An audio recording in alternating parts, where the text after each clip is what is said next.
Okay, so hello students, welcome to this lecture. So आज से हम एक नई लेक्चर सीरीज शुरू कर रहे हैं जहां पे हम पंजाब लेक्चरर कैडर एग्जाम के प्रीवियस ईयर क्वेश्चंस को विद डिटेल कॉन्सेप्ट सोल्व करेंगे, समझेंगे। इन सभी प्रीवियस ईयर क्वेश्चंस को हमने unit wise and topic wise assemble किया है सो दैट आप ये समझ सकें कि आपके एग्जाम में किस यूनिट का कितना कंट्रीब्यूशन होता है, किस सब्जेक्ट का कितना कंट्रीब्यूशन होता है, उस सब्जेक्ट से पर्टिकुलरली कौन कौन से टॉपिक से क्वेश्चन बनने की संभावना होती है और क्वेश्चंस का लेवल क्या होता है। ये सभी क्वेश्चंस आपके आने वाले exams Punjab master cadre, lecturer cadre and assistant professor exam के लिए बहुत इंपॉर्टेंट है। ठीक है, तो देयर इज वन इन्फॉर्मेशन कि जो भी student Punjab master cadre, lecturer cadre and assistant professor exam की प्रिपरेशन करना चाहते हैं so they can install Graviton institute app. वहां पे आपको detailed video lecture course, study material and test series available है। ठीक है, तो आज के इस पर्टिकुलर लेक्चर में, पर्टिकुलर वीडियो में हम शुरू करेंगे पंजाब लेक्चरर कैडर 2016 का पेपर और उसका भी मैथमेटिकल फिजिक्स का कंट्रीब्यूशन, मैथमेटिकल फिजिक्स का पार्ट। तो आज जो भी क्वेश्चन हम करेंगे वो मैथमेटिकल फिजिक्स के रहेंगे। ठीक है, बहुत अच्छे क्वेश्चंस हैं, एग्जाम ओरिएंटेड क्वेश्चन है एकदम। आगे भी ये क्वेश्चन या इनके जैसे ही और क्वेश्चन आने की पॉसिबिलिटी रहती है। ठीक है, तो चलिए शुरू करते हैं। The first question is identify the correct statement of the following vectors. A vector A is given and a vector B is given. और पूछा है कि ए और बी की कौन सी प्रॉपर्टी सही है। क्या vector A and B are linearly independent, vector A and B are linearly dependent, vector A and B are orthogonal and vector A and B are normalize. Very easy question, straight forward question है जो direct आपको classroom में कराया गया है। अगर हमने linearly dependent और इंडिपेंडेंस देखनी है तो एक कॉन्सेप्चुअल तरीका तो ये है कि लीनियरली डिपेंडेंट का मतलब ये होता है कि एक वेक्टर को हम दूसरे वेक्टर की फॉर्म में लिख पा रहे हैं कि नहीं, क्या कोई ऐसी क्वांटिटी एग्जिस्ट करती है जिसको के रूप में हम उसको लिख सकते हैं। दूसरा आसान तरीका है डिटर्मिनेंट से सोल्व करने का, रॉन्स्कियन से सोल्व करने का। वो क्या है, हम वेक्टर जो ए है, let us suppose it is 3i cap plus 2j cap and vector B is equal to i cap plus 2j cap. तो डिटर्मिनेंट से कैसे सोल्व करेंगे इसको, vector a and vector b। अगर ये डिटर्मिनेंट 0 आता है इसका मतलब होता है कि वेक्टर्स जो है वो लीनियरली डिपेंडेंट हैं। अगर ये 0 नहीं आता, अगर ये नॉन जीरो है तो इसका मतलब वेक्टर्स हैं वो लीनियरली इंडिपेंडेंट हैं। तो यहां से हम देखेंगे तो कितना आएगा, ये 6 minus 2 that is equal to 4 which is clearly not equal to 0। तो इसका मतलब क्या हो गया कि जो डिटर्मिनेंट है वो नॉट इक्वल टू 0 आया है। तो A and B are linearly independent, they are not dependent, they are linearly independent. ठीक है, सबसे आसान तरीका यही है देखने का। या हम इसको ऐसे कॉम्बिनेशन के रूप में भी देख सकते हैं कि एक वेक्टर को दूसरे के कॉम्बिनेशन में कैसे लिख पा रहे हैं कि नहीं लिख पा रहे हैं। But from the exam point of view direct हम डिटर्मिनेंट देखते हैं। अगर नॉन जीरो आया तो इट इज लीनियरली इंडिपेंडेंट और अगर जीरो आया तो ये लीनियरली डिपेंडेंट कहलाएगा। तो यहां से हमें एक क्लैरिटी मिल गई कि इनमें से vector A and B are linearly independent, यही ऑप्शन सही हो गया है। बाकी अगर और कभी के लिए और कुछ ऑप्शन होते तो उसके अकॉर्डिंग ऑर्थोगोनल कैसे चेक करते हैं। ऑर्थोगोनल मतलब एक दूसरे के परपेंडिकुलर हैं कि नहीं है। तो परपेंडिकुलर है तो ए डॉट बी करके देख लो, वेक्टर ए डॉट बी करके देख लो। अगर ये परपेंडिकुलर हुए, अगर ये ऑर्थोगोनल हुए तो ए डॉट बी कितना आएगा, 0 आएगा, क्योंकि थीटा की वैल्यू 90 हो जाएगी, कोस 90 0। तो ये 0 आना चाहिए अगर ये ऑर्थोगोनल हैं तो वेक्टर ए और बी का अगर डॉट प्रोडक्ट करोगे तो क्या हो जाएगा, 3 + 4। ये तो नॉट 0 आ रहा है, इसका मतलब ये ऑर्थोगोनल भी नहीं है, ये ऑप्शन भी इसलिए गलत हो जाएगा। और जो चौथा ऑप्शन है vector A and B are normalize, तो नॉर्मलाइज मतलब क्या, उनका जो मैग्नीट्यूड है वो यूनिट है क्या, तो वो भी नहीं है, तो इसलिए ये नॉर्मलाइज भी नहीं है। तो इस पर्टिकुलर क्वेश्चन में तो हमें पहला ही ऑप्शन सही मिल गया, तो आगे सोचने की जरूरत ही नहीं है। लेकिन फिर भी ये चीजें हमने इसलिए पढ़ी कि अगर कभी कोई ऐसा कॉम्बिनेशन आ जाए जहां पे आपको ये भी चेक करना हो तो कैसे चेक करोगे, this is how we can check. तो इसका जो ऑप्शन ए है वो करेक्ट हो जाएगा, that vector A and B are linearly independent. और ये क्वेश्चन लगभग हर एक एग्जाम में किसी न किसी रूप में पूछा जाता है। ठीक है, क्योंकि ये एक आसान क्वेश्चन होता है, एक थोड़ा सा कॉन्सेप्ट से हटके होता है, तो इसीलिए ये क्वेश्चन पूछ लिया जाता है, थोड़ा सा थ्योरेटिकल क्वेश्चन हो जाता है। ठीक है, तो इसको ध्यान रखेंगे, vector A and B are linearly independent. अगले क्वेश्चन पे चलते हैं। The number of independent components of symmetric tensor aij with indices ij 1 2 3 is. Number of independent components of symmetric tensor, यहां से दो क्वेश्चन बनते हैं जनरली।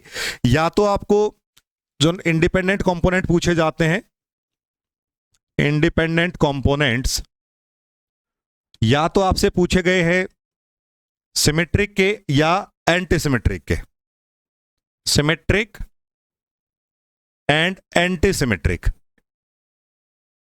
तो एक तो एग्जाम ओरिएंटेड फॉर्मूला मैं आपको डायरेक्ट बता देता हूं, फिर इसको समझा भी देता हूं।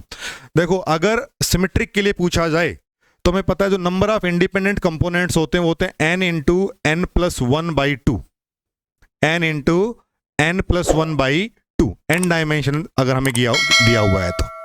ठीक है, ये फॉर्मूला भी पूछा जा सकता है, कभी इसके बेस पे क्वेश्चन भी पूछा जा सकता है, n into N plus one by two. और अगर एसिमेट्रिक दे रखा है, एंटीसिमेट्रिक दे रखा है, उस केस में होगा it will be n into N minus one by to.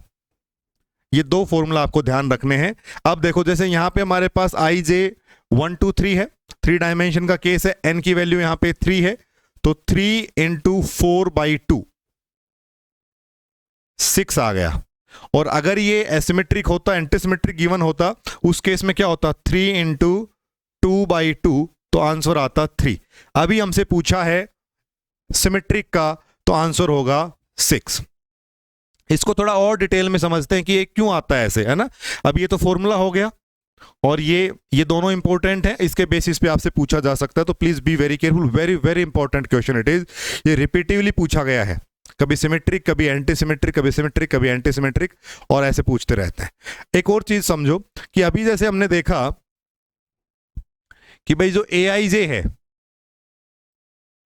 तो i and j are running from 1 2 3, तो एक सेकंड रैंक टेंसर है, ये कैसा नजर आएगा इसका matrix, it will be something a11 a12 a13 a21 a22 a23 a31 a32 a33, है ना, ऐसा होगा।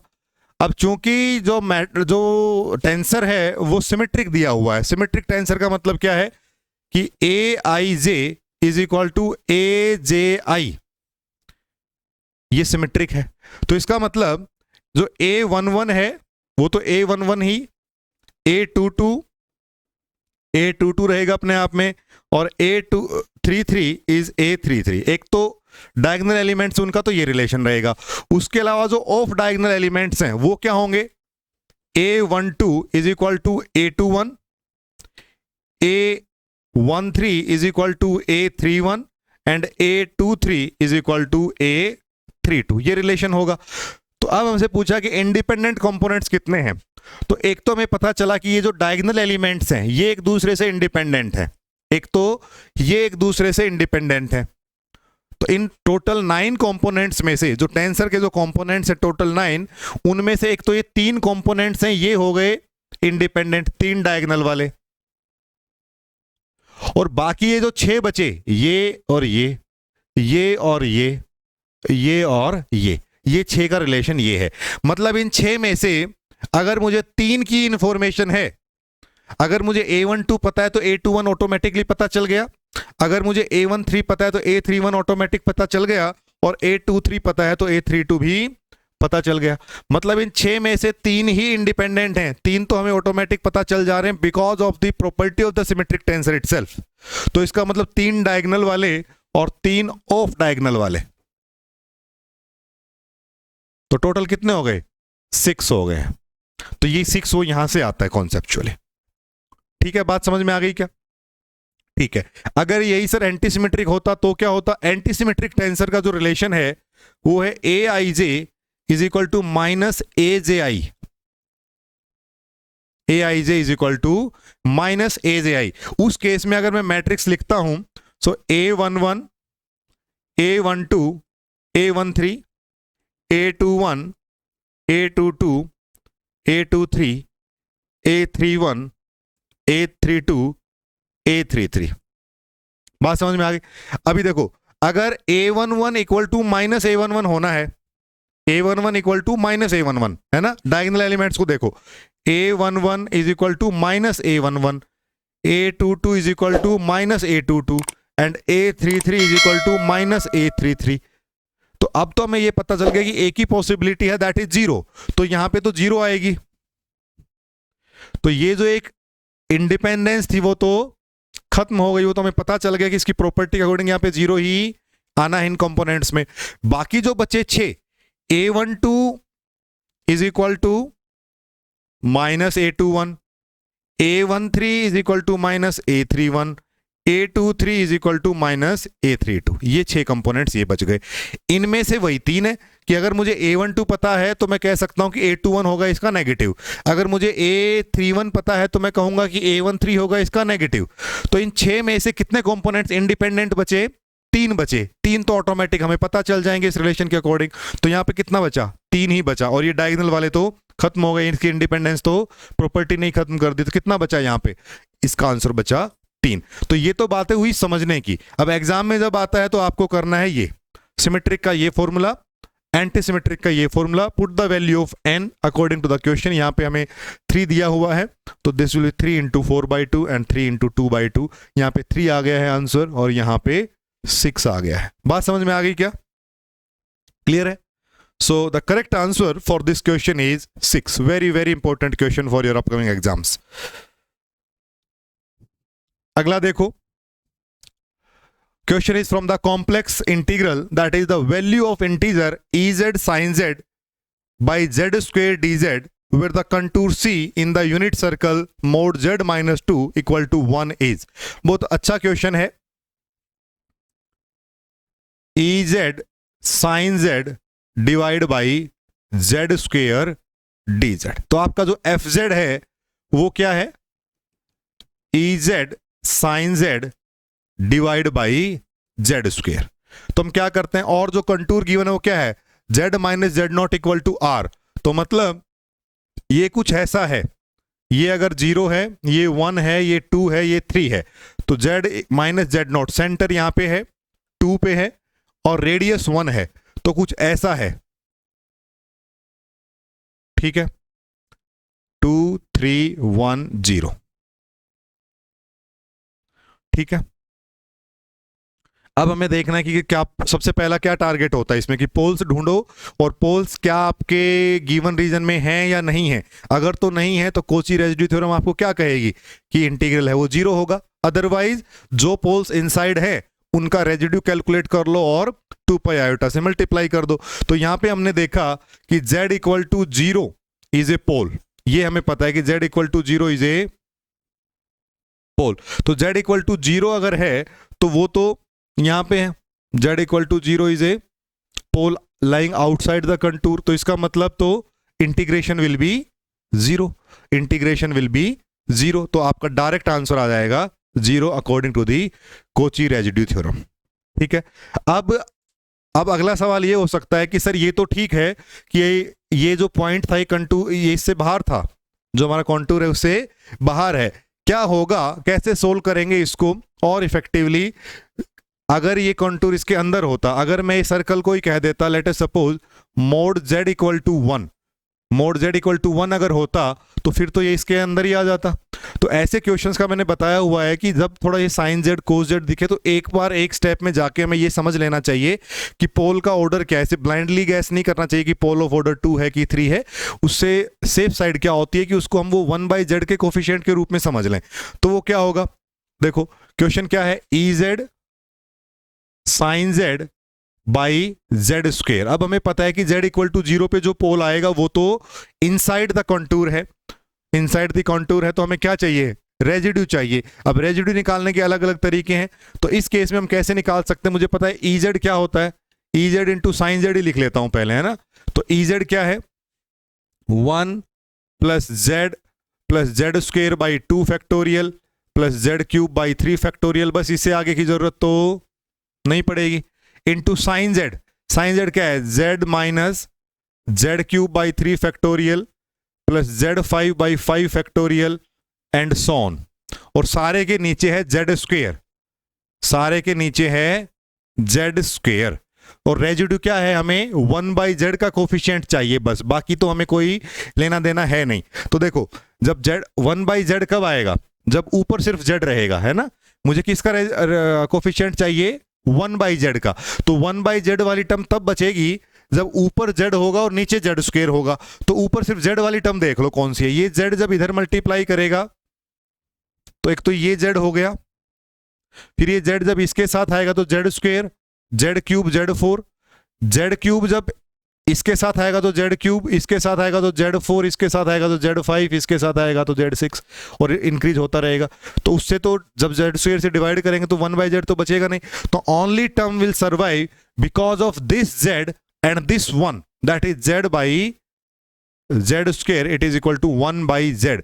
तो इसका कोफिशिएंट कितना आया, 1 आया।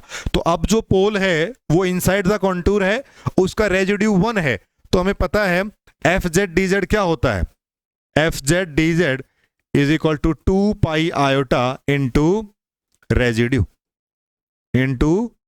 तो 2 pi iota into 1 and answer will be 2 pi iota. फिर ऐसे आंसर आएगा 2 पाई आयोटा अगर पोल अंदर होता तो। अब हमारा क्वेश्चन चूंकि ये था तो इसमें तो pole is lying outside and that is why answer is 0। बात समझ में आ गई। तो ऐसा अगर थोड़ा बहुत इधर उधर से भी होता है तो ऐसा बनेगा। तो this complex integration is also very important topic, यहां से भी क्वेश्चन हमेशा बनता है। और ये खासकर ध्यान रखें कि पोल का ऑर्डर डिफाइन करने से पहले एक बार मेक श्योर कर लें कि ऊपर वाली जो टर्म्स हैं वो कट कटा के कुछ नीचे की जेड की पावर को कैंसिल तो नहीं कर रही हैं कुछ, तो उस तरह से हम फिर पोल का ऑर्डर बेटर डिफाइन कर सकते हैं, अदरवाइज गलती होने के चांसेस होते हैं। ठीक है, ये क्वेश्चन तो बहुत आसान क्वेश्चन है। If f is a vector xi cap plus yj cap, if f is a vector xi cap plus yj cap plus zk cap, then the divergence of f is del dot f। तो del dot f ये तो अभी solve करके दिखाने की जरूरत नहीं है, डायरेक्ट पता होना चाहिए कितना आता है इसका, but still curly by curly x i cap plus curly by curly y j cap plus curly by curly z k cap, ये डेल हमने लिख दिया जो कि हमारा डेल ऑपरेटर है। And f x i cap y j cap z k cap, so it is equal to 1, ये इसके साथ आएगा तो 1 + 1 + 1 दैट इज 3। तो इसका आंसर कितना हो जाएगा, 3 होगा। तो हमें क्या क्या और क्या क्या आसपास आना चाहिए, हमें डेल ऑपरेटर लिखना आना चाहिए। ये एक वेक्टर ऑपरेटर होता है which acts on something, that something can be a scalar और it can be a vector. ये डेल जब एक्ट करता है तो या तो ये स्केलर पे ऑपरेट करेगा या ये वेक्टर पे ऑपरेट करेगा। जब ये स्केलर पे ऑपरेट करता है तो ये बन जाता है del t, let us suppose कुछ ऐसा, तो इसको हम कहते हैं ग्रेडियंट। तो ग्रेडियंट के यूजेस क्या क्या हैं वो हमें आने चाहिए। जब वेक्टर है, लेट अस सपोज कोई वेक्टर ए है, तो वेक्टर के साथ ये दो तरीके से जाता है, या तो डेल डॉट ए जाएगा या डेल क्रॉस ए जाएगा, क्योंकि दो तरह की वेक्टर प्रोडक्ट्स होती है, एक डॉट प्रोडक्ट और एक क्रॉस प्रोडक्ट। तो जो डेल डॉट ए है वो डाइवर्जेंस कहलाती है और जो डेल क्रॉस ए है वो कर्ल कहलाता है।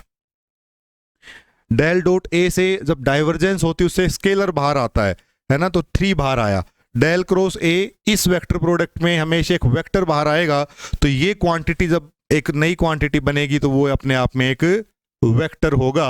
और ये जो है डेल टी, ये भी जो स्केलर पे जब डेल ऑपरेट हुआ तो जो नई क्वांटिटी बनी, it is a vector quantity, it has a definite direction as well, so it is a vector quantity. बात समझ में आ गई क्या? So this is how we can think about it. So next question, direct question from the Legendre's special function.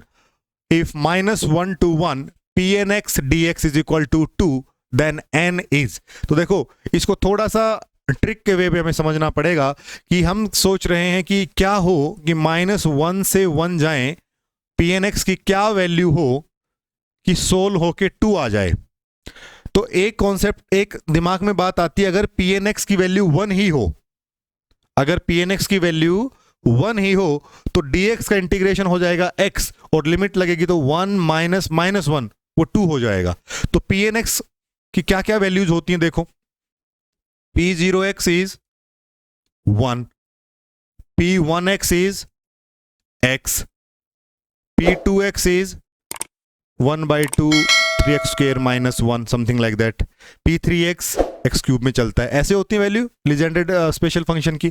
तो अगर p0x होता यहाँ पे, n की वैल्यू अगर 0 हो तो यहाँ पे मैं लिखूंगा 1 into d x minus 1 to 1, तो it will be x minus 1 to plus 1, तो it will be 1 minus minus 1 that is 2।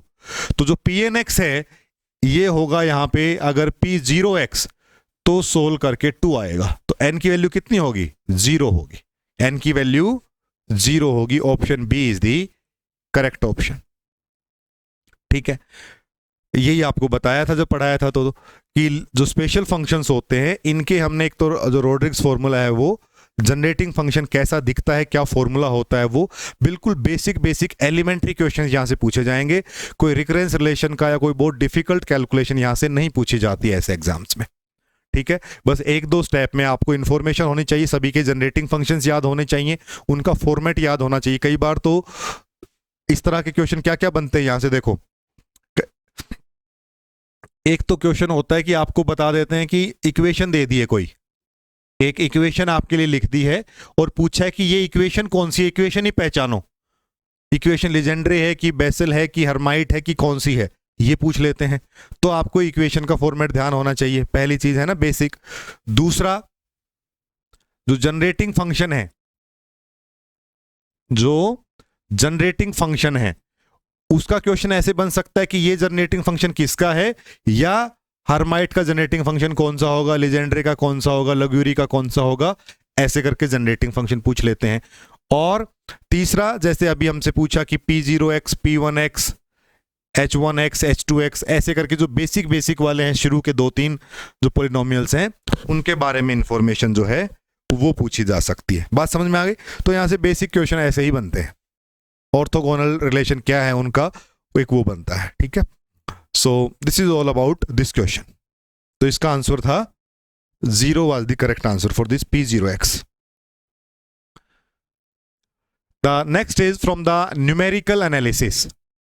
From numerical analysis, the Newton-Raphson method is used to find the roots of the equation x square minus 2 equal to 0. If the iteration are started from -1, then the iteration will converge to -1, converge to √2, converge to -√2, not converge।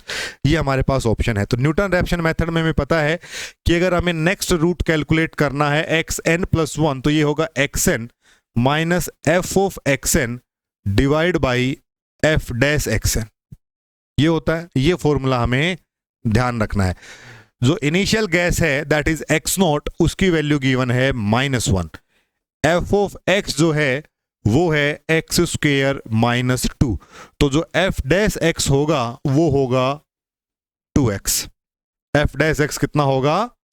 2x होगा। ठीक है, अभी हम calculate कर लेते हैं next root. तो x1 will be equal to -1 minus f of x। तो यहां पे जब मैं x0 रखूंगा तो जैसे -1 रखूंगा तो -1 का square 1, 1 minus 2 is -1 divide by f dash 2x, 2 into -1 that is -2। तो इस माइनस से ये चला जाएगा, it will be -1 minus 1 by 2, तो -3/2, -3/2 मतलब लगभग -1.5 आ गया।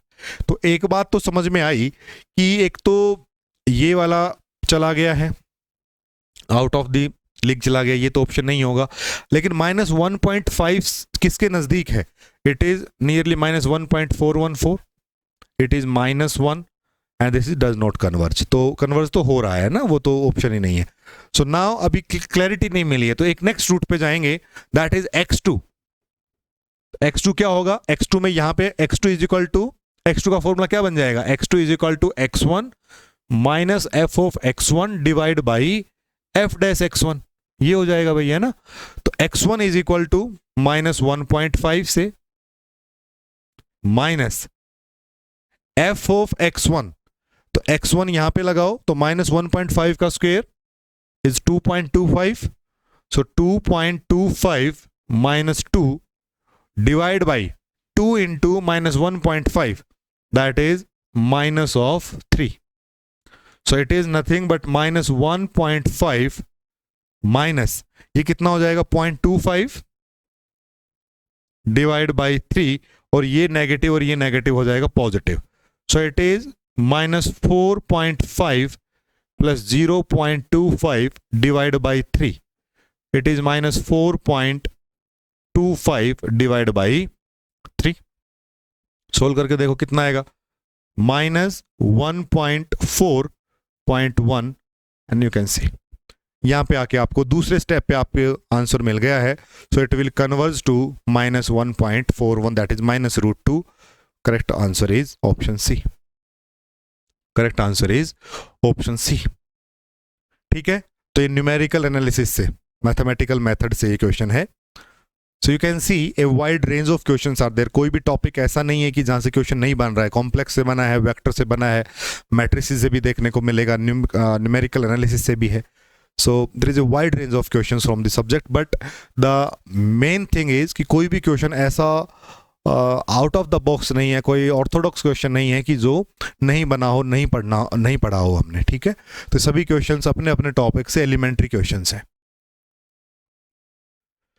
So this is a very good question. In fact probability के क्वेश्चन में थोड़ा सा स्मार्टली प्ले किया है. यहाँ पे थोड़ा सा एक और नए टॉपिक की तरफ रुझान हुआ है. That is the minimum number of cards to be dealt from an arbitrarily shuffled deck of 52 cards to guarantee that 3 cards are from the same suit.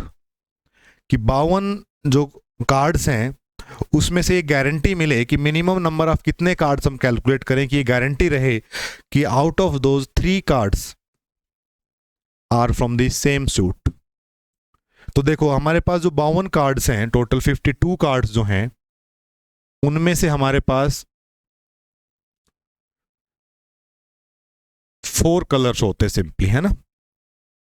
Heart, diamond, club and spade, यही होते हैं, और 13 each. अब इस question को आगे solve करने से पहले जो कॉन्सेप्ट यहां पे यूज हो रहा है वो कॉन्सेप्ट मैं थोड़ा सा डिस्कस करना चाहता हूं, क्योंकि आगे भी ऐसा क्वेश्चन पूछा जा सकता है, तो वो फिर हमें अलर्ट रहना चाहिए. तो इस क्वेश्चन को सोल्व करने के लिए हमारी हेल्प करती है एक theorem, that is pigeon hole principle. Pigeon hole principle, very important and very easy concept to understand. देखो पिजन हॉल प्रिंसिपल क्या कहता है कि सिंपल एक क्वांटिटी पिजन्स हैं, कबूतर है, and the second one is the pigeon holes, जहां पे वो स्टे करते हैं, जहां पे वो बैठते हैं. तो एक बात तो ये है सिंपल कि अगर the number of pigeons, if you have n items, n pigeons, and we have m containers, n items को m कंटेनर्स में रखना है या n पिजन्स को m पिजन होल्स में रखना है. ठीक है, and if n is greater than m, और n की वैल्यू ज्यादा है, कबूतर ज्यादा है, पिजन हॉल्स कम है, उनके बैठने की जगह कम है, in that case at least 1 container must contain more than 1 item. कि एक कंटेनर कम से कम ऐसा होगा जिसमें एक से ज्यादा कबूतर होंगे, जिसमें एक से ज्यादा आइटम्स होंगे. तो आप कहेंगे कि सर ये कौन सी नई बात है, ये तो हमें पता है कि अगर 13 कबूतर है, 13 आइटम्स हैं, 12 बॉक्स हैं, 12 पिजन होल हैं, तो हमें पता है कि एक में एक से ज्यादा बैठेगा.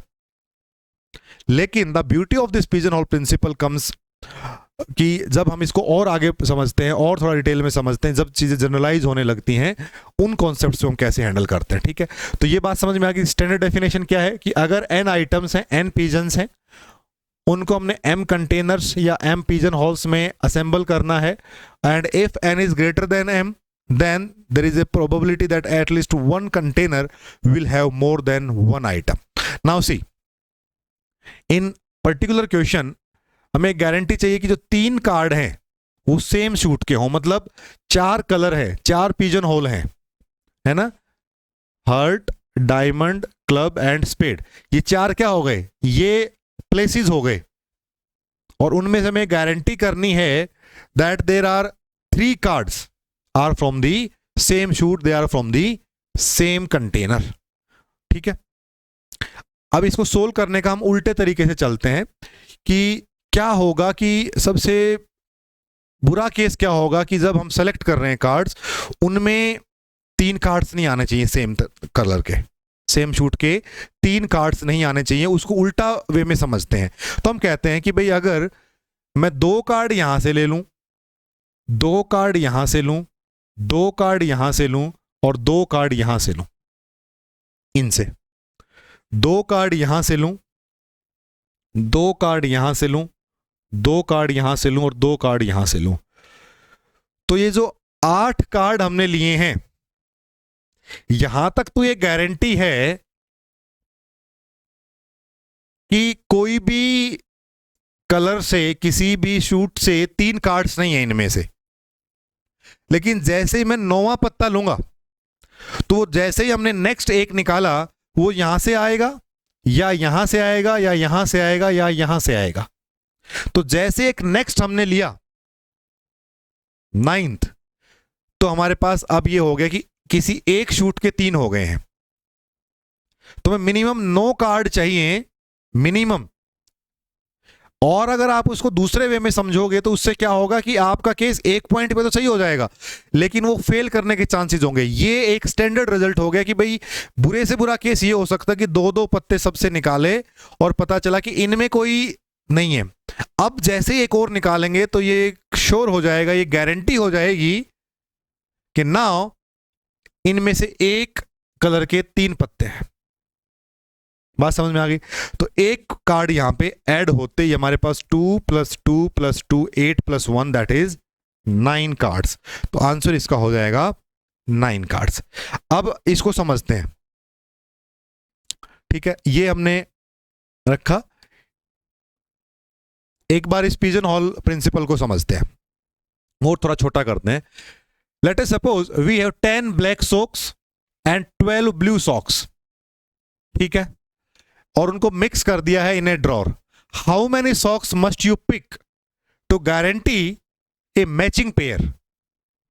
कितनी सॉक्स आपको निकालनी होंगी कि तब आपको गारंटी मिले कि भाई इन अब ये एक मैचिंग पेयर बन गया है किसी का। तो घबराना 10 सॉक्स और 12 से नहीं है। 10 blue and black socks are working like pigeon holes. इसका मतलब क्या हुआ कि 2 कलर हैं, एक ब्लू है और एक ब्लैक है। एक ब्लैक है, कलर 2 ही हैं, कंटेनर 2 ही हैं, या तो ब्लू है या वो है, ठीक है? तो इसका मतलब इसको हम डिफाइन कर लेते हैं के से। लेट अस सपोज के, कंटेनर्स को हमने के से डिफाइन कर लिया, पिजन होल्स को हमने के से डिफाइन कर लिया है। And let us suppose n is the number of socks जो आपको अभी निकालनी है। तो n is the number of socks. तो अगर तो आप 2 ही सॉक्स निकालोगे वहां से, तो एक ब्लू हो सकती है, एक ब्लैक हो सकती, पेयर नहीं बनेगा। अगर आपको एक गारंटी करनी है कि मैचिंग पेयर होना चाहिए, so the number of socks you are withdrawing must be greater than the number of colors, must be greater than the number of containers, n must be greater than k। n की value k से ज्यादा होनी चाहिए। तो k की value अगर 2 है तो n की वैल्यू 3 होनी चाहिए, मिनिमम 3 होनी चाहिए, तब ये गारंटी मिलेगी। और ये प्रैक्टिकल है, ये बिल्कुल छोटा एग्जांपल है ना, कि 2 मिनिमम आपको कितना चाहिए। वो ये नहीं है कि भाई दोनों सर मैंने तो ब्लैक से कैलकुलेट कर लिए। The minimum number of the socks that required कि अब एक मैचिंग पेयर बनेगा in the probability rule is 3, कि फिर आपको गारंटी मिल जाएगी। गारंटी का खेल है। तो जो रस्ट केस सिनेरियो है कि भाई अब क्या होगा, अगर ये ना भी आए तो क्या होगा। तो ये हो सकता है भाई पहली हमने ब्लू निकाली, दूसरी निकाली वो ब्लैक निकली, तो सबसे बुरा यही हो सकता है ना। सबसे खराब केस यही हो सकता है जब हम मैचिंग पेयर ढूंढ रहे हो, तो उसका सबसे खराब केस क्या हो सकता है कि मैचिंग पेयर ना आए। लेकिन जैसे ही हम तीसरी कैलकुलेट करेंगे, तीसरी निकालेंगे, तो ये गारंटी हो जाएगी कि अब तो उसको मैच करना पड़ेगा। बात समझ में आएगी नहीं? तो n must be greater than k in that case, so n should be 3। तो इस केस में आंसर कितना होगा फिर? 3 सॉक्स। आगे समझते हैं। तो जो भी आपका कलर है, जो भी आपका पिजन होल है, उसमें एक ऐड करते ही फिर मैचिंग पेयर की प्रोबेबिलिटी बढ़ जाती है। सेम पेयर की, सेम क्वांटिटी की वैल्यू बढ़ जाती है। और समझते हैं, अभी बात चल ही रही है तो एक जनरलाइज थ्योरम क्या है, एक तो ये हो गया कि गारंटी अगर पूछ ली जाए कि भाई कितना मिनिमम नंबर ऑफ वो चाहिए। दूसरा होता है कि उस एक पर्टिकुलर पिजन होल में कितने क्वांटिटीज होंगी, कितने पिजन्स बैठेंगे, तो उसके लिए एक जनरलाइज प्रिंसिपल है। आगे कभी पूछा जा सकता है, if n items are placed into k containers, अगर n आइटम्स को k कंटेनर्स में रखना है, then at least one container must contain at least n by k items, n by k items। जैसे कि एक एग्जांपल के तौर पे हमने कहा कि let us suppose there are 100 students, एक क्लासरूम में 100 स्टूडेंट्स हैं, what is the minimum number of students who must share the same birth month. Minimum number of students कितने हो सकते हैं जिनका सेम बर्थ मंथ हो। तो कैसे समझेंगे, यहां पे जो क्वांटिटी n होती है, जो हम पिजन कहते हैं, जो क्वांटिटीज है वो कितनी है, 100 स्टूडेंट्स, n इज 100। लेकिन कंटेनर क्या है यहां पे, मंथ्स, मंथ्स कितने होते हैं 12, उसी में तो सेटल होंगे ना भाई, सभी स्टूडेंट्स का डेटा फिल करना है, तो जनवरी के इतने, फरवरी के इतने, मार्च के इतने, अप्रैल के इतने। तो जो कंटेनर है, जो पिजन हॉल्स हैं वो कितने हैं, 12 हैं, उन्हीं में से सबको बैठना है, उन 100 स्टूडेंट्स में से सभी को इन 12 में ही आना है। तो जो k है that is the container is 12। अब कितने ऐसे हैं कि मतलब एक कंटेनर के अंदर कितने स्टूडेंट्स हैं, अब दैट इज 1200 बाई 12, 100 बाई 12। तो इसको जब सोल्व करेंगे कितना आएगा, नियरली 8 पॉइंट समथिंग।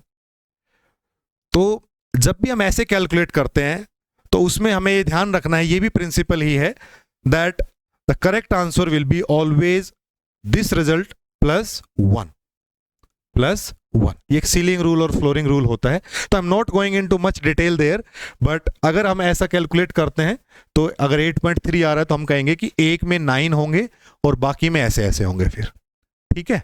सो जो यहां पे आया आपका the minimum number of students who must share the same birth month is 9। minimum number of students 9 होंगे, उसमें ज्यादा हो सकते हैं, कम इससे नहीं होंगे, ठीक है। तो अगर ऐसा छोटा क्वेश्चन पूछा जाए तो उसको ऐसे समझना है। इसका, इस थ्योरम का क्या मतलब हुआ, इसमें हमने कहा कि मिनिमम नंबर ऑफ स्टूडेंट्स जो एक पिजन होल में बैठेंगे, जो एक कंटेनर में बैठेंगे, अगर वो हमसे पूछ ले जाए तो ऐसे कैलकुलेट कर लेंगे n बाई k करके। और अगर हमसे ऐसे पूछा जाए कि आउट ऑफ दीज कंटेनर्स इतनी क्वांटिटीज, सेम क्वांटिटीज आने की क्या प्रोबेबिलिटी है, क्या मिनिमम नंबर ऑफ कार्ड्स हमें निकालने पड़ेंगे, उस केस में हमने वैसे किया था देख देख के कि दो सबसे बुरा केस समझ लो कि भाई जब नहीं आ रहा है तो क्या है, उसके बाद उसमें जैसे नेक्स्ट निकालोगे तो वो मैच कर जाएगा। एक और एग्जांपल देखो, ये है, a bag contains 10 red marbles, 10 red marbles, 10 white marbles and 10 blue marbles. What is the minimum number of marbles you have to choose randomly from the bag to ensure that we get 4 marbles of same color। 4 marble चाहिए अब हमें same colour की। तो देखो हमारे पास क्या है, let us suppose ये 3 कोई पिजन होल है, 3 कंटेनर हैं, 3 कलर हैं, जिनमें से हमने निकालना और फिर कहना है कि हमने देखा कि 4 मार्बल्स हैं वो सेम कलर की हों। तो जैसे आपने कहा 10 यहां पे हैं रेड, 10 यहां पे हैं व्हाइट और 10 यहां पे हैं ब्लू। तो इन केसेस में क्या करोगे, आप सबसे नेगेटिव केस लेके चलोगे कि भाई अगर 4 नहीं होंगे तो क्या सिचुएशन होगी, वो मिनिमम भाई 3 में यहां से पिक कर लूं, 3 में इससे पिक कर लूं और 3 में इस पिक से पिक कर लूं। Now I am on that stage कि भाई अभी किसी भी मार्बल के, किसी भी इस क्वांटिटी के सेम कलर 4 नहीं है। 4 पूछा है ना हमने, तो उसे एक पीछे वाला सेट कर लिया कि 3 3 3 निकालूंगा, तब तक तो ये श्योर हूं कि अभी तक 4 नहीं हुए हैं एक सेम कलर के। लेकिन जैसे ही अभी 9 हो गए, ये तो 9 हो गए, जैसे ही अभी नेक्स्ट कैलकुलेट करेंगे, नेक्स्ट एक पिक करेंगे, वो हो सकता है रेड से आए, हो सकता है व्हाइट से आए, हो सकता है ब्लू से आए, और वो जैसे ही फॉर एग्जांपल ब्लू से आया तो ब्लू के 4 हो गए। तो हमें 10 मार्बल निकालने पड़ेंगे पहले, तब हम ये इंश्योर कर पाएंगे कि उनमें से 4 जो है मिनिमम, ये गारंटी रहेगी कि वो सेम कलर के हो। तो 9 + 1 जो नेक्स्ट वाला है वो 10। तो आंसर आ गया इसका 10 मार्बल्स। तो ये ऐसे लॉजिक से हमें इसको समझना है। हालांकि पिजन होल प्रिंसिपल की और जनरलाइज फॉर्म्स भी होती हैं, बट अगर पूछेगा तो बहुत बेसिक सा क्वेश्चन ऐसा ही पूछा जाएगा। मार्बल्स का हो गया, कार्ड्स का हो गया, या जो n/k से हमने किया वो हो गया। तो जब भी ऐसा लगे कि what is the minimum number of students, what is the minimum number of cards, या कि सेम कलर के होने चाहिए, वो जब भी मिले तो आपको ये पहचान लेना है कि it is from the pigeon hole principle. ठीक है, now let's come back to this question of जो हमने किया था 52 कार्ड्स वाला, जिसमें हमने देखा कि 13, 13, 13 एंड 13, उसमें हमें चाहिए थे 3 पत्ते सेम कलर के हों, उस चीज की मिनिमम गारंटी दैट इज 2 2 2 2। जब तक ये कैलकुलेट करेंगे हम, तब तक तो हमें पता है कि किसी भी कलर के 3 कार्ड्स नहीं हुए हैं। जैसे ही अब हम एक नेक्स्ट कैलकुलेट करेंगे, नेक्स्ट पिक करेंगे, तो वो किसी एक कलर के 3 हो जाएंगे, तो that is 1 and answer will B 9। तो इसका आंसर होगा 9। ये जो क्वेश्चन था।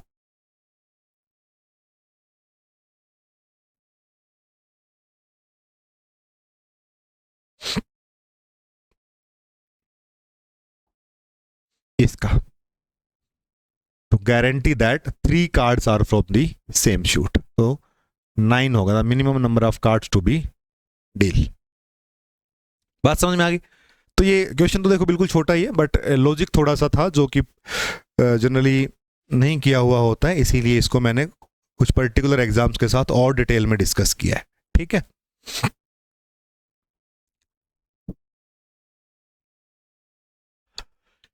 the next is from the probability distribution, that is in a binomial distribution, if mean is 9 and the standard deviation is √6, then the value of n and p are n and p are। तो देखो binomial distribution में mu is nothing but n into p which is equal to 9 and the standard deviation is sigma which is √npq which is equal to √6। तो यहां से भी question बनते हैं, binomial हो, पॉइसन हो, गॉसियन हो, उनके मीन क्या होते हैं, उनका स्टैंडर्ड डेविएशन क्या होता है, उनका वेरिएंस क्या होता है, इनसे सवाल पूछा जाता है। ठीक है, so now you can C np n into p is equal to 9 and npq is equal to 6। तो जैसे इसको डिवाइड करेंगे तो you will see q is equal to 6/9, that is 2/3। q is equal to 2/3।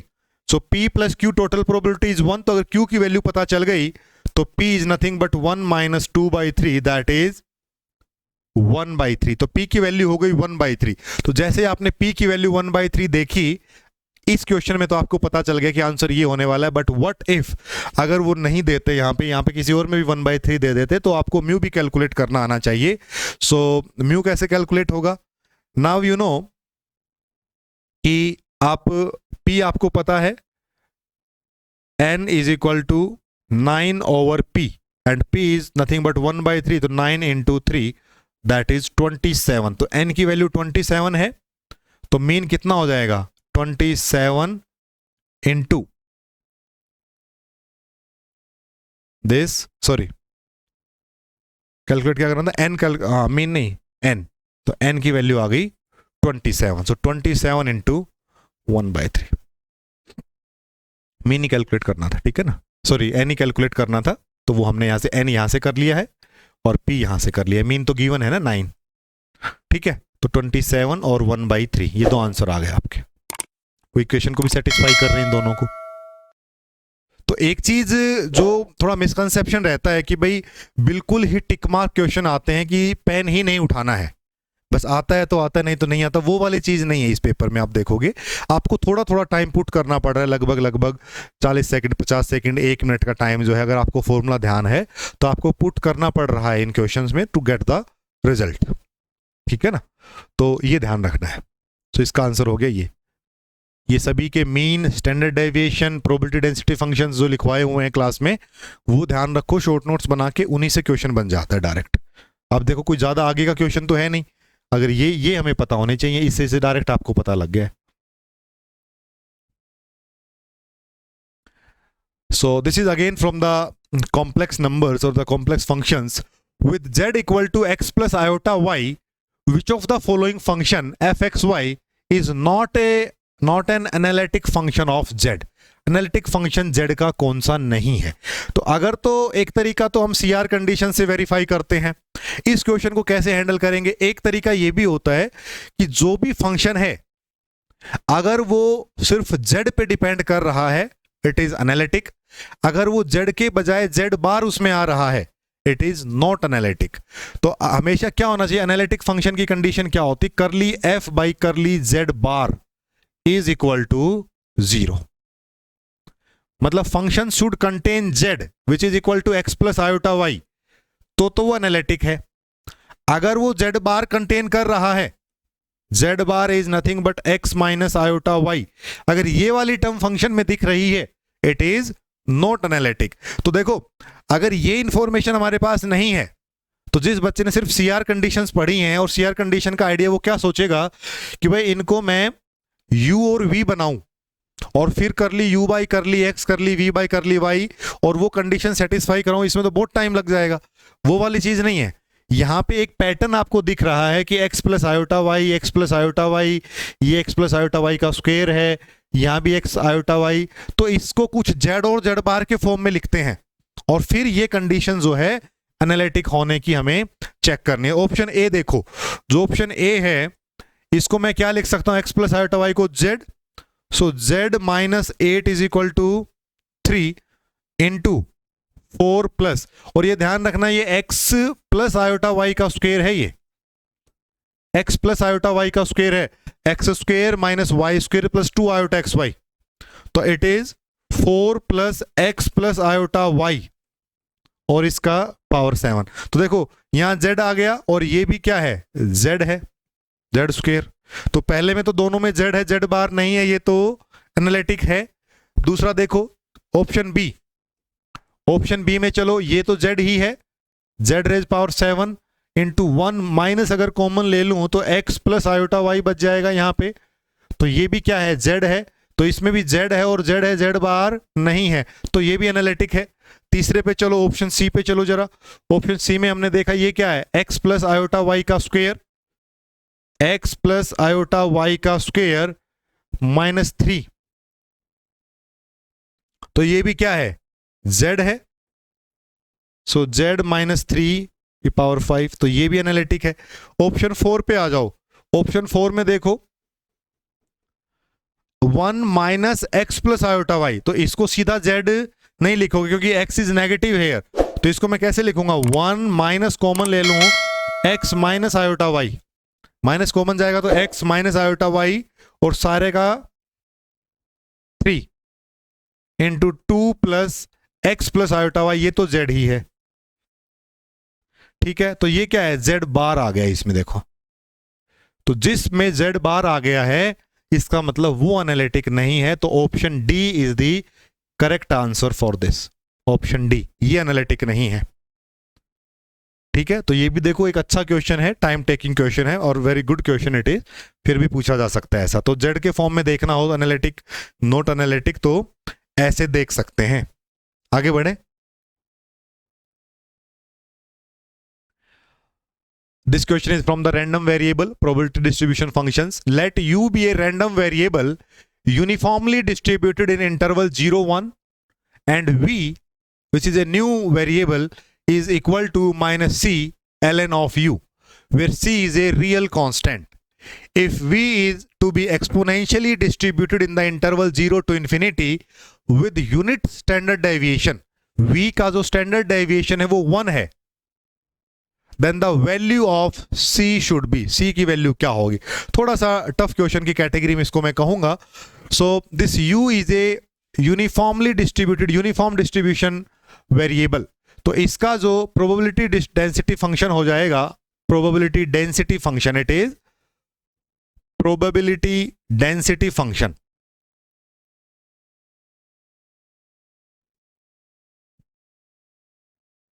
that is FUU is nothing but 1, uniform distribution function है। Then the V which is a new function, तो अगर V का मुझे probability density function calculate करना है that is FVV वो क्या होगा in terms of u? So this can be written as f v v is equal to f u u into curly u by curly v। ये हमें calculate कर लेंगे अगर हम, तो फिर इसको एक्सपोनेंशियल, क्योंकि ये एक्सपोनेंशियली डिस्ट्रीब्यूटेड है, तो जो एक्सपोनेंशियल डिस्ट्रीब्यूशन का जो फंक्शन होता है, जो स्टैंडर्ड फॉर्म होती है, उससे कंपेयर करके हम c की वैल्यू कैलकुलेट कर लेते हैं। तो अब चूंकि मुझे पता है इसकी वैल्यू 1 है, ये मैं u बाई वी कैलकुलेट करना है, तो v is nothing but equal to minus c ln of u। So ln of u is equal to minus v by c and u is equal to e raised power minus v by c. So this curly u by curly v is equal to, ये तो रहेगा ऐसे कैसे, और यहां पे आ जाएगा minus 1 by c. So that probability density function fvv is equal to 1 into modulus of minus 1 by c e raised power minus v by c, और ये हो जाएगा 1 by c e raised power minus v by c। ठीक है, that is the probability density function of v. Now in the standard form this is equal to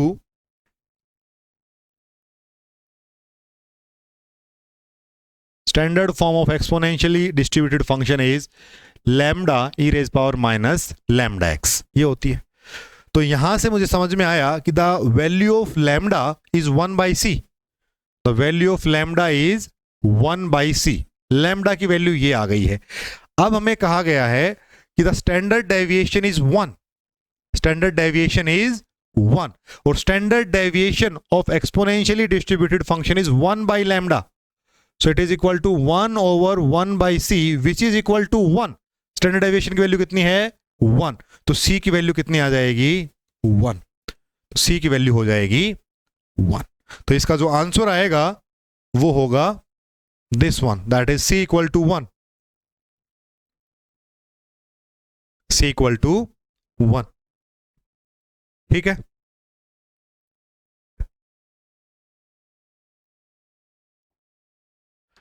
now the inverse Laplace transform of 1 by s square into s plus 1 कैसे calculate करेंगे? Very easy question, very straight forward question from the inverse Laplace transformation. तो 1 by S plus 1 into s square, इसको मैं क्या लिखूंगा? पहले partial fraction कर लेंगे, plus b s plus c s square. तो ये क्या होगा? S plus 1 into s square, so it will be A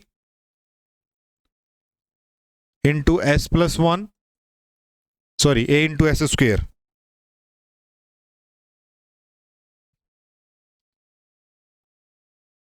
a into s square plus bs plus c into s plus 1। Solve करते हैं, a s square plus b s square plus cs plus bs plus c and divide by s square s plus 1। Coefficients को इकट्ठा कर लो, S square को एक जगह कर लो, a plus b s square plus b plus c s plus c divide by S square s plus 1। अब क्या करेंगे? कांस्टेंट के बराबर c इक्वल टू 1 हो गया, c की वैल्यू 1 आ गई। b प्लस सी 0 है, तो b प्लस सी अगर 0 है, c की वैल्यू 1 है, तो b की वैल्यू -1। a प्लस बी भी 0 है, b की वैल्यू -1, a की वैल्यू 1, a की वैल्यू 1 हो गई। तो अब मैं लिख सकता हूं इसको finally, that is equal to 1 over s plus 1 plus bs, that is minus s over s square plus 1 by s square. तो it is nothing but 1 by S plus 1 minus 1 by S plus 1 by S square. तो ये कितना हो जाएगा? देखो इसका कितना होता है? E raise power minus T हो जाएगा। इसका कितना होगा? माइनस ऑफ 1 प्लस इसका हो जाएगा टी।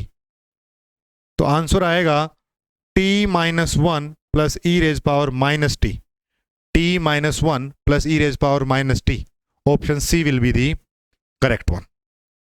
देखो Laplace transformation, inverse Laplace transformation में अगर आपको बेसिक फॉर्मूला ध्यान है तो इतना करने की जरूरत भी नहीं है. जैसे आपने यहां पे देखा एक बार, तो आप डायरेक्ट भी देख सकते थे कि ये किसका लैपलेस है.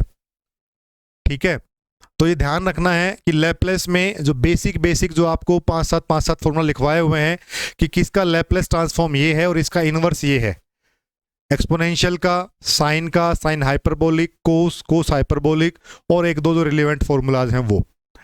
ठीक है, अब यहाँ पे जैसे 1/s² का डायरेक्ट हमें पता है t, तो t का हमें पता होना चाहिए 1/s². 1/s का 1 के साथ ये डायरेक्ट चीजें आपको लैपलेस में बताई हुई हैं, वही यहाँ पे अप्लाई करनी है. तो option C will be the correct option for this. आगे बढ़ते हैं.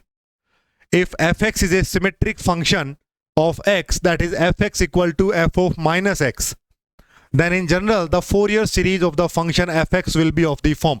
Fourier series कौन सी सही होगी अगर फंक्शन सिमेट्रिक फंक्शन है तो Fourier series लिखी कैसे जाती है वैसे, a0 plus n 1 to infinity an cos nx plus n 1 to infinity bn cos nx.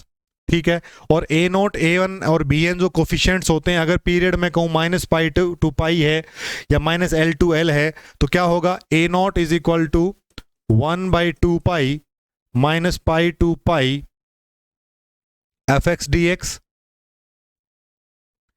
an is 1/π -π to π fx cos nx dx, and the bn is 1/π -π to π fx sin nx dx. यही ना होता है. अब मुझे पता है चूंकि function जो है वो सिमेट्रिक फंक्शन है, मतलब इवन फंक्शन है, तो जैसे इवन ये fx अगर इवन है, कोस nx भी इवन है, इवन इंटू इवन फंक्शन होगा तो इंटीग्रल सोल्व हो जाएगा आराम से, कोई दिक्कत नहीं है. अगर a नोट की बात करूं तो fx is an even function, तो इवन फंक्शन है तो ये भी सोल्व हो जाएगा, इसका भी एक वैल्यू मिल जाएगी आपको, नॉन जीरो वैल्यू, वो ठीक है. यहाँ पे ये इवन है, ये ओड है, तो दोनों फंक्शन मल्टीप्लाई बन के हो जाएंगे ओड फंक्शन. और ये तो इंटीग्रल की एक प्रॉपर्टी होती है कि odd integral from symmetric limits of -2 plus will be 0. तो bn की वैल्यू कितनी हो जाएगी, 0 हो जाएगी. तो जैसे bn 0 होगा, सॉरी यहाँ पे साइन आएगा ना, ये साइन nx, मैंने बोला तो साइन ही था, आई थिंक कोस लिख दिया. सो दो दिस bn विल बी 0, तो ये वाली जो टर्म है वो 0 हो जाएगी. इसका मतलब a naught plus an cos nx, a naught plus an cos nx. Option B is correct option for this question. The question is from the matrices again. Two matrices A and B are said to be similar. कि दो matrix A और B समान हैं, equal हैं. If B is equal to P inverse AP for some invertible matrix P, which of the following statement is not true? कौन सी इनमें से सही नहीं है? So B is equal to P inverse AP. तो वैसे तो हमें लॉजिक से पता है. नाउ लेट अस सपोज कि सारे ऑप्शंस को ही वेरीफाई करके देखते हैं, कॉन्सेप्ट भी इसमें और क्लियर हो जाएगा कि डिटर्मिनेंट ऑफ ए और बी में क्या रिलेशन है. देखो, अगर डिटर्मिनेंट ऑफ बी में इधर कैलकुलेट करूं तो ये हो जाएगा determinant of P inverse A P. यहां पे हम डिटर्मिनेंट की प्रॉपर्टी लगाएंगे तो determinant of P inverse, determinant of A and determinant of P. तो ये क्या होता है, 1 by determinant of P, it is 1 by determinant of P determinant of A into determinant of P determinant of A. तो determinant तो दोनों का बराबर होगा. Trace of A and trace of B, तो अगर मैं ट्रेस ऑफ बी कैलकुलेट करता हूं इधर, तो trace of b is equal to trace of P inverse A p. तो ट्रेस की क्या साइक्लिक प्रॉपर्टी होती है, ट्रेस एक्स वाई जेड अगर मैं करूं, जैसे पी इनवर्स एपी ही है, तो P inverse AP P inverse A A P P inverse, इन सब का ट्रेस क्या होगा, बराबर होगा। साइक्लिक प्रॉपर्टी होती है ट्रेस की। तो जैसे ही मुझे पता है कि मैं इसको लिख सकता हूं trace of P P inverse A, और P P inverse is one identity matrix that is trace of ए।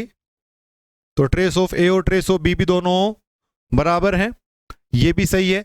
एक बार आइगन वेक्टर्स को चेक करने से पहले एक बार आइगन वैल्यू का कॉन्सेप्ट और समझ लो, वहां से पता लग जाएगा, फिर अपने आप ऑप्शन आ जाएगा। तो आइगन वैल्यूज क्या होती है, आइगन वैल्यूज हम कैलकुलेट करते हैं कैरेक्टरिस्टिक इक्वेशन से, that is some matrix m minus lambda i, उसका डिटर्मिनेंट सोल्व करके करते हैं, राइट।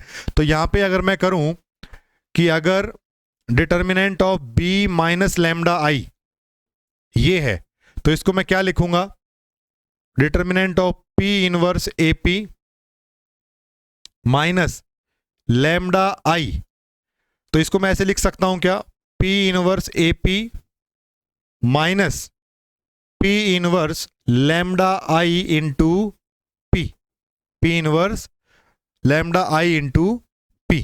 तो मैं इसको लिख सकता हूं P inverse, determinant of P inverse A minus lambda I into P into P, ठीक है। So determinant of P inverse A minus lambda I into P, again the property of the determinants, multiplicative property. तो determinant of P inverse, determinant of A minus lambda I into determinant of P, ये again they will cancelled out, determinant of A minus lambda I, determinant of B minus lambda, ये दोनों equation तो बराबर ही आ गई। तो इसका मतलब जो रूट्स भी आएंगे वो भी बराबर होंगे। तो eigen values will also be same, तो eigen vectors will not be equal to same. तो उसको भी कैलकुलेट करके देखने की जरूरत भी नहीं है, क्योंकि हमें पता है कि तीन ऑप्शन सॉलिड हमें पता लग गए हैं कि eigen values, trace and determinants are equal. तो आइगन वेक्टर भी जब हम कैलकुलेट करते हैं तो वो डिफरेंट आते हैं, उसका भी प्रूफ हो सकता है, बट चूंकि इतना टाइम हमें नहीं देना है तो हमें बेस्ट मेथड जो भी होता है, अगर तो डायरेक्ट ऑप्शन मिल रहा है तो go for it, otherwise go for the elimination method, कि जहां पे आपको बाकी ऑप्शंस को एलिमिनेट करके आपको सही आंसर पे पहुंचना है। तो option C will be the correct one, that is they will have same eigen vector. ये बात सही नहीं है, ये बात सही नहीं है, ठीक है। आगे बढ़ते हैं। The next question is we have to find out the Laplace transformation of this function. Very important, very famous question जो बार बार पूछा जाता है इसी तरह से। तो कैसे कैलकुलेट करेंगे इसको, डायरेक्ट हमें पता है लेस देन 3 पे 0 है, so 3 to infinity e raised power minus sx into x minus 3 dx, x minus 3 d x, ये होता है ना e raise power minus s t f t d t. तो यहाँ पे x है हमारे t की जगह पे, s में आपका आंसर आ जाएगा। तो क्या होगा, देखो इसका इंटीग्रेशन कैसे करोगे, u और v का इंटीग्रेशन क्या होता है, u ऐसे कैसे, v का इंटीग्रेशन माइनस u का डिफरेंशिएशन, v का सेकेंड इंटीग्रेशन। तो जैसे मैं इसको u लूंगा तो वो पहले डिफरेंशिएशन पे ही, उसके बाद तो 0 हो जाएगा, यहाँ पे रुक जाएगा मामला।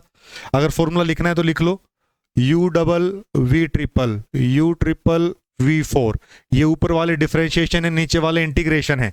तो जैसे ही मैंने कहा कि u ऐसे कैसे, x माइनस 3 ऐसा कैसा, v1 इंटीग्रेशन ऑफ v, इसका इंटीग्रेशन होगा e raise power minus s x divide by minus s plus, sorry minus u dash, इसका डिफरेंशिएशन इज 1 इनटू इसका फिर से इंटीग्रेशन। तो 2 बार इंटीग्रेशन करेंगे, e raise power minus s x, ये माइनस एस ऐसे कैसे, एक बार और होगा तो माइनस एस, तो it is equal to x minus 3, आगे 0 हो जाएगा,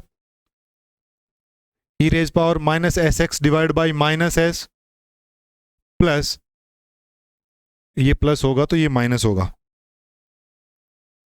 ये प्लस ये minus, minus e raise power minus s x by S square. और अब लगा देंगे पूरे पे limit 3 to infinity, 3 to infinity. तो 3 टू इन्फिनिटी लगा दो लिमिट भाई। जब इन्फिनिटी लगाओगे पहले तो देखो ई रेज पावर माइनस इन्फिनिटी, ये 0 कर देगा इसको, उसके बाद जब इस पे भी लगेगी तो 0 कर देगा, माइनस जब 3 लगाओगे तो ये वाली टर्म 0 हो जाएगी, और ये minus e raise power minus 3s divide by S square. तो माइनस माइनस प्लस हो जाएगा, e raise power minus 3s by S square which is equal to s minus two e raise power minus 3s, s minus two e raise power minus 3s। ये एक standard तरीका हो गया है। दूसरा, इसकी जो प्रॉपर्टी में पढ़ाया हुआ है आपको क्लास में, वैसे भी देख सकते हो यूनिट स्टेप फंक्शन और उनका यूज करके भी। बट अगर किसी ने नहीं पढ़ा हुआ तो बिल्कुल जो फंक्शन बेसिक होता है, e raise power minus s t f t d t, f t is the function और इसके थ्रू हम कैलकुलेट करते हैं लैप्लेस ट्रांसफॉर्मेशन, उसी से हमने सोल्व किया है।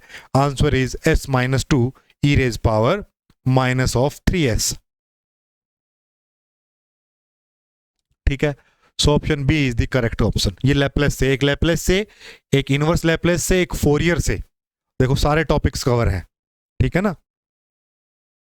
अब आगे क्या होगा, कभी साइन का पूछ लेगा, कभी कोस का, कभी साइन हाइपरबोलिक का, कभी कोस हाइपरबोलिक का। ऐसे पूछ लेते हैं कि साइन हाइपर, आपको इनवर्स पूछ ले, आपको एक टर्म दे देगा S square 1 by S square minus A square, 1 by S square plus A square, A by S square minus A square, S by S square minus A square plus A square, ऐसे करके, और पूछ लेगा कि भाई बताओ इसका Laplace क्या होगा, इनवर्स लैप्लेस क्या होगा, मतलब फंक्शन क्या होगा। तो ऐसे क्वेश्चन बनते हैं डायरेक्ट यहाँ से। ठीक है ना। तो ये सारे जो फॉर्मूलाज हैं ये इसलिए इंपॉर्टेंट हो जाते हैं। The last question is the value of coefficient of correlation lies between, इधर आओ। So this is a direct question, that is the coefficient of correlation lies between -1 to +1। अगर कोरिलेशन की वैल्यू +1 होती है तो it is A positive linear correlation, कि जैसे जैसे एक वेरिएबल बढ़ रहा है दूसरा उसकी कोरस्पॉन्डिंग पॉजिटिव बढ़ता चला जाएगा। अगर नेगेटिव है तो it is a linear negative correlation, zero है तो there is no correlation between the quantities. तो इसका जो ऑप्शन होगा वो -1 to 1। The correct answer will be -1 to 1। ठीक है। So this is all for the mathematical physics part of lecturer cadre 2016 पेपर। एक बार जल्दी से रिकैप करते हैं और समझते हैं सारे टॉपिक्स कौन कौन से थे, ताकि आप अलर्ट रहें जब आप रिवाइज करते हैं, जब आप पढ़ते हैं तो कौन कौन से टॉपिक्स जो हैं वो पूछे गए हैं। देखो पहला, इसको मैं इधर ही रख लेता हूँ ऐसे। पहला क्वेश्चन जो है that is from the algebra, direct vector algebra, matrix algebra, जहाँ पे हम पढ़ते हैं इसको, वहाँ से क्वेश्चन बन गया। The second question is from the tensors. Tensor भी एक ऐसा टॉपिक है जहाँ से हमेशा क्वेश्चन पूछा ही जाता है, ऐसा छोटा क्वेश्चन ये हो गया। The third question is from the complex integral, जो कि सबसे ज़्यादा संभावना होती है कि वहाँ से 2-3 क्वेश्चन बनते हैं, एक भी नहीं बल्कि 2-3 क्वेश्चन बनने की संभावना है, क्योंकि आपको बिल्कुल शुरू से complex function, complex variable, Taylor series, Laurent series, complex integration, residue theorem, कितना कुछ है पूछने को वहाँ पे, वो सब पूछा जा सकता है। ठीक है। उसके बाद ये एक वेक्टर का क्वेश्चन आ गया। वेक्टर से आपको ग्रेडियंट, डाइवर्जेंस, कर्ल, कभी इसको इलेक्ट्रोस्टैटिक के पॉइंट ऑफ व्यू से, कभी मैग्नेटोस्टैटिक के पॉइंट ऑफ व्यू से, B = डेल क्रॉस ऐसे पूछ लेता है, कभी कभी डायरेक्ट भी पूछ लेता है। तो वेक्टर से भी डायरेक्ट क्वेश्चन आपको मिल रहा है। Then the special functions, Legendre function. उसके बाद हमने देखा Newton Raphson method, numerical analysis, and then the minimum number of cards वाला क्वेश्चन, प्रोबेबिलिटी से 3 क्वेश्चन यहाँ पे हैं, एक ये वाला क्वेश्चन है। उसके बाद हमारे पास एक क्वेश्चन और था रैंडम वेरिएबल्स का, ये बाइनोमियल वाला आ गया, और एक क्वेश्चन जो है वो रैंडम वेरिएबल्स का हो गया, जो हमने सारे प्रोबेबिलिटी वाले टॉपिक में पढ़े हैं। 3 क्वेश्चन ये वहां से हो गए। ठीक है ना। उसके बाद क्या है, उसके बाद है जी, अच्छा ये तो कॉम्प्लेक्स वाला है, ये है रैंडम वेरिएबल वाला। ठीक है। फिर आपका ये आ गया inverse Laplace, then Fourier series, then matrices, कि भाई मैट्रिक्स कैसे बचा है, तो मैट्रिसेस भी आ गया, then the Laplace transform, and then this a general question. तो देखो out of 150 questions there are total 10 units गिवन। 10 यूनिट्स में से 15 क्वेश्चन आपसे पूछ लिए गए। तो डिस्ट्रीब्यूशन इज सिमेट्रिक, कि 150 क्वेश्चंस में से 10 यूनिट थी, तो 15 क्वेश्चंस का लगभग टारगेट रखा गया कि 15 क्वेश्चन यहाँ से पूछते हैं, और 15 क्वेश्चन में भी फिर हर एक टॉपिक से पूरा कवर करने की कोशिश की है। तो ये एक अच्छा कंट्रीब्यूशन है, एक अच्छा पेपर सेट है, इसी हिसाब से पूछना चाहिए। ऐसा नहीं है कि एक पर्टिकुलर सब्जेक्ट से बहुत ज़्यादा पूछो, एक से कम पूछो, ऐसा नहीं होना चाहिए। और ऐसा भी नहीं होना चाहिए कि एक ही टॉपिक से ज़्यादा पूछ लो। ऐसा ही चांस मिलना चाहिए कि अगर किसी ने एक टॉपिक नहीं पढ़ा है तो उसको बाकी क्वेश्चंस आने चाहिए, तो उससे स्टूडेंट्स का बेनिफिट होता है। ऐसे अगर क्वेश्चन इतने अच्छे से रैंडमली मतलब इतने अच्छे से डिस्ट्रीब्यूटेड हों तो। ठीक है, तो इस लेक्चर में इतना ही। हमने मैथमेटिकल फिजिक्स लेक्चरर कैडर 2016 का पेपर सोल्व किया। अगले आने वाले लेक्चर में हम दूसरी यूनिट लेके आएंगे, दूसरे सब्जेक्ट की यूनिट लेके आएंगे, उनके क्वेश्चंस करेंगे, and this is how we will go. ठीक है, तो कोशिश की है कि बिल्कुल ओवर द सरफेस बता के ना, जल्दी जल्दी खत्म करके नहीं, क्योंकि हमारे पास टाइम है, हमें चीज़ों को सीखना है कि इसके आसपास भी कुछ आ सकता है, तो इसीलिए हर क्वेश्चन पे टाइम दे के आपको ये मैंने बताया है। So this is all for this lecture. In case of any doubt please feel free to discuss. और जो भी स्टूडेंट अभी भी प्रिपरेशन मोड में है, प्रिपरेशन करना चाहते हैं, there is sufficient time, they can start their preparation with the detailed course of video lectures, study material and test series. कोई भी डाउट होगा पूछेंगे, कोई भी क्वेरी होगी पूछेंगे। Bye bye, have a good time.